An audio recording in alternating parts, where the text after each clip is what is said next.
North America's Great Lakes, known for their unpredictable weather conditions, have been the final resting place for many ships and their crews. Often referred to as the graveyard of ships, these inland seas hold many tragic stories. In this video, we will look at 10 of them.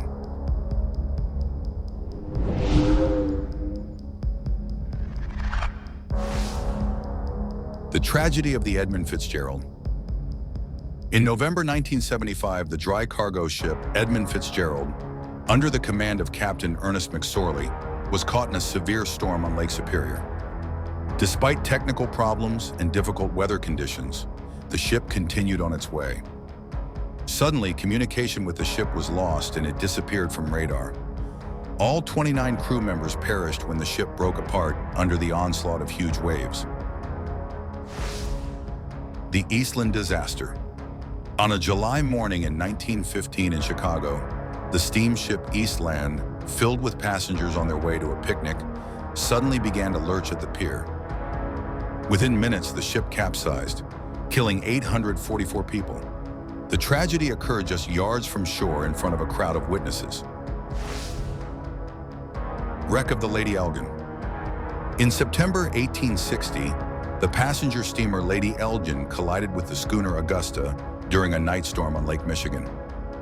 Despite the captain's initial attempts to calm the passengers, the ship quickly sank.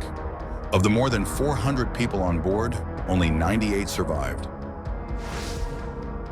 Sinking of the Carl D. Bradley. In November 1958, the dry freighter Carl D. Bradley was caught in a severe storm on Lake Michigan. The hull of the ship could not withstand the pressure of the elements and broke in half. Of the entire crew, only 2 sailors survived. The rest perished in the icy water. The lone survivor of the Daniel J. Morrell.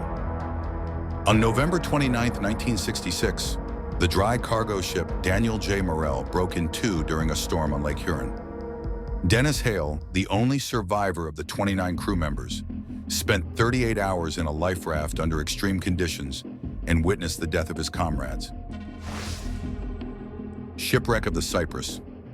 On its second voyage, the new dry cargo ship Cypress was caught in a severe storm on Lake Superior. Despite the efforts of the crew, the ship sank. Of the 23 men on board, only helmsman Charles Peets miraculously survived and was found clinging to an overturned dinghy. Sinking of the Western Reserve. One of the first steel ships on the Great Lakes, the Western Reserve sank under mysterious circumstances in Lake Superior. All 27 people on board, including the owner's family, perished. This tragedy led to a rethinking of steel ship design. Last voyage of the Milwaukee Ferry. The railroad ferry Milwaukee set sail despite a storm warning. The last report from the ship was of rudder problems. All 52 men on board were killed when cars broke loose from their brackets, turning the ship into a death trap. Anna S. Minch in Storm of the Century. The dry freighter Anna S. Minch was the victim of a violent storm in November 1940. Eyewitnesses on shore watched as the ship struggled against huge waves before disappearing into the darkness. All 24 crew members were lost. The tragedy of HMS Speedy. One of the first documented shipwrecks on the Great Lakes was the HMS Speedy on Lake Ontario. The small sloop, carrying important passengers, sank during a sudden storm. All 20 people on board died.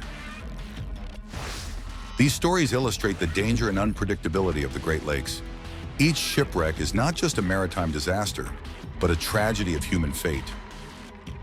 Legends say that on stormy nights, the sounds of lost ships and the voices of their crews can still be heard over the waters of the lakes, reminding us of the many tragedies that have occurred on these waters.